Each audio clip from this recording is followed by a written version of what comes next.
GZS, Zbornica kmetijskih in živilskih podjetij, je 26. novembra 2014 organizirala žitno konferenco, namenjeno kmetijskim podjetjem, proizvajalcem krmil, mlinarskim in pekarskim podjetjem, kmetijskim zadrugam, semenarskim hišam, predstavnikom pristojnih ministrstev, inšpektorjem in ostalim partnerjem v žitni verigi.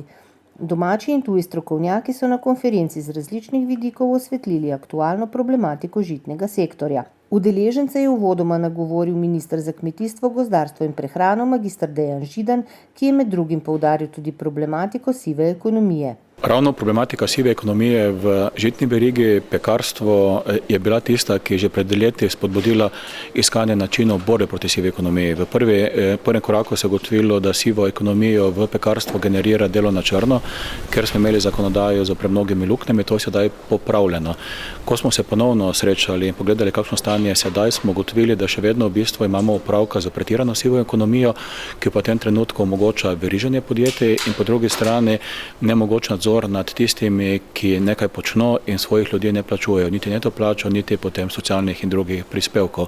In sektor je prosil, da tudi to uredimo in to bomo tudi uredili, tako smo se tudi dogovorili na odboru za gospodarstvo slovenske vlade in jaz verjamem, da to tudi slovenska vlada podprla. Tako da tu gremo naprej v pravi smeri. Kot drugo pa je treba povedati, mi želimo več proizvodnje hrane v Sloveniji, mi se tudi zavedamo, da tega ne moremo doseči samo, če imamo to deklarativni cilj, ampak moramo izvajati nekatere ukrepe. Najpomembnejši ukrepi, ki sedaj pričenjamo izvajati, so pa vezani na proizvodnjo podporo na strna žita. Če povem to bolj enostavno, kmetija, ki se odloči, da bo imela strna žita, ker je bo seveda pomemben delež notri bo krušna pšenica, dobi poleg osnovnih neposrednih plačil in ostalih plačil še dodatno nekaj čez 110 evrov, da proizvaja to, kar Slovenija nujno rabi. Jaz verjamem, da s tem ukrepom bomo šli v pravo smer, čeprav pa je potreba povedati, da začasni podatki za leto 2014, ki jih v tem trenutku imamo, kažejo, da je to leto bilo eno boljših let in da smo se ponovno vrnili tako po količini proizvodnje na leto 2011, ki je bilo leto, ki nam je na nek način vzor, kakor tudi po ekonomiki proizvodnje, da se je ekonomika ponovno izboljšala in to je sedaj trend, ki ga moramo spodbujati tudi naprej. V prvem delu konference je Marjeta Bizjak iz Direktorata za kmetijstvo na Ministrstvu za kmetijstvo, gozdarstvo in prehrano spregovorila o pridelavi žit v Sloveniji. Kmetijstvo kot celota pa v bruto domačem proizvodu predstavlja le 1,1%.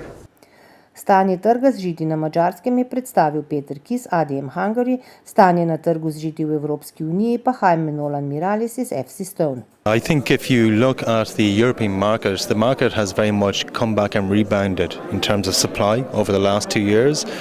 This year, from both a wheat and corn perspective, we obviously are looking at very strong production numbers, 155 million tonnes of wheat, another 73 or so million tonnes of corn. So the bearish price movement or the downward price movement we are seeing now is very much a direct result of that heavy supply that we have in the market. I think it's quite interesting nevertheless to see that the market has discounted in large part much of that supply driven bearish price action, and we seem to be, for at least now seeing a floor in the price for both corn and wheat. I think today the real focus of the market will be on what we can expect to see over the coming months, and the focus will be very much around between now and February on how the crop emerges from dormancy in winter wheat. So I think from now through then will be in the hands of a weather market as such. But whether or not the continued downward trend remains in place will ultimately, in my opinion, be primarily driven by weather. But of course we cannot rule out the direct implications of any geopolitical problems that may arise over the near term, which may trump weather if that indeed becomes a problem at some point. V drugem delu konference je Andrej Zemljič iz Kmetijskega inštituta Slovenije prikazal rezultate analiz na produktivnost sort krušnih pšenic, Lidija Tašner iz Žita pa rezultate analiz specialnih lastnosti sort krušnih pšenic, ki so jih opravili v podjetju. Žito je največji slovenski odkupovalec pšenice, domače slovenske pšenice in v bistvu v našem interesu je, da dobimo kakovostno surovino. Zato smo tudi se nekako priškočili na pomoč pri tem, zaradi tega, ker Kmetijski inštitut Slovenije nima opreme, s katero bi lahko opravili vse te analize. Tako da smo potem te analize izvedli mi.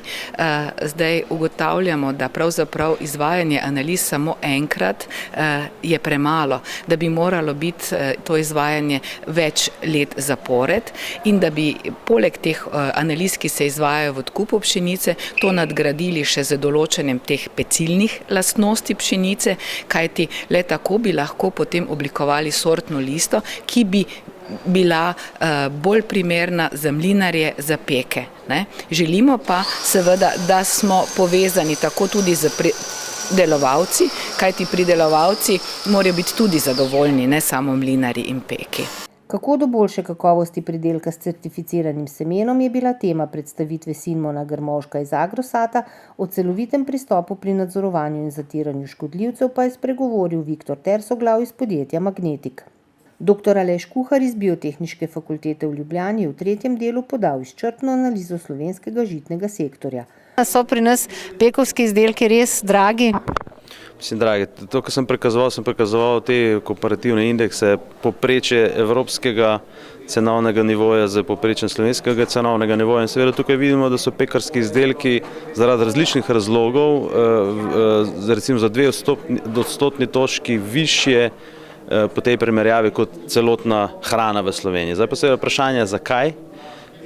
Prvi odgovor je seveda to, da so značilnosti artiklov, ki sodijo v ta agregat, se pravi te pekarske izdelke, takšne, da gre za više kakovostne, bi rekel, v povprečju ta skupina živil Slovenije više kakovostne značilnosti ima kot pa recimo povprečje Evrope, tukaj ni nobenega dvoma in zato ta majhna razlika. Drugače pa ne gre za neko ekscesno, bi rekel, ekscesno razliko, se tej 2 odstotni točki z lahkoto da argumentira. Konferenca se je zaključila z okroglo mizo, na kateri so razpravljavci govorili o pereči temi sivega trga v pekarstvu. Vsekakor sta 2 vidika ukrepov. En ukrep je sigurno to, da je potrebno sistemsko, to se pravi določene stvari sprejeti znotraj zakonov. Sigurno je to uvedba davčnih blagajn, onemogočanje, to se pravi zelo uporabljene veriženja. Pomembno je tudi, to se pravi zakonodaje vezano, kdo lahko neke krajevna imena uporablja, zaradi tega, ker lahko zavajajo seveda potrošnika. To je ta sistemski del.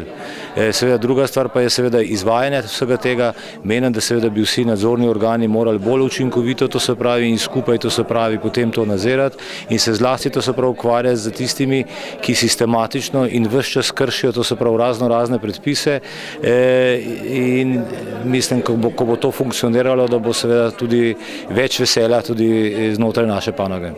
Čisto enostavno se bo rešilo to, ko se bo ukinil vsa podjetja, ki lahko obratujejo v enem nabiralniku in se bo uvedlo obratovalno in uporabno dovoljenje, k nam so prišli gledati, kako izgleda delavnica, takrat bomo najdeli vsakega delodajalca, vsakega podjetnika, vse se bo dal najdeti, ker zdaj lahko odpirajo vsaki štali, po domače povedan, dela karkoli hoče, ko bo pa enkrat to, se ga bo pa dal najdeti. Zdaj je pa problem, ko že inšpekcije izdajo svoje mnenje, ko dobi kazen, shlapi.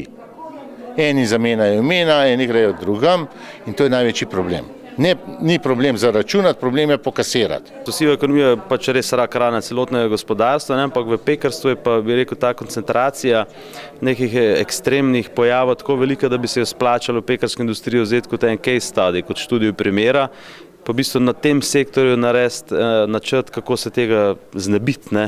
Pekarstvo je zelo specifično zato, ker ima zelo veliko majhnih subjektov, zelo tvegano je tudi zaradi tega, ker je izpostavljenost nas potrošnikov do negativnih posledic kršenja zelo veliko, gre za hrano, ki se proizvaja v veliki meri v obratih, ki niso nadzirani. Mi smo danes slišali, da recimo inšpekcija letno vstopi v slabo tretjino vseh subjektov, ki proizvajajo kruh.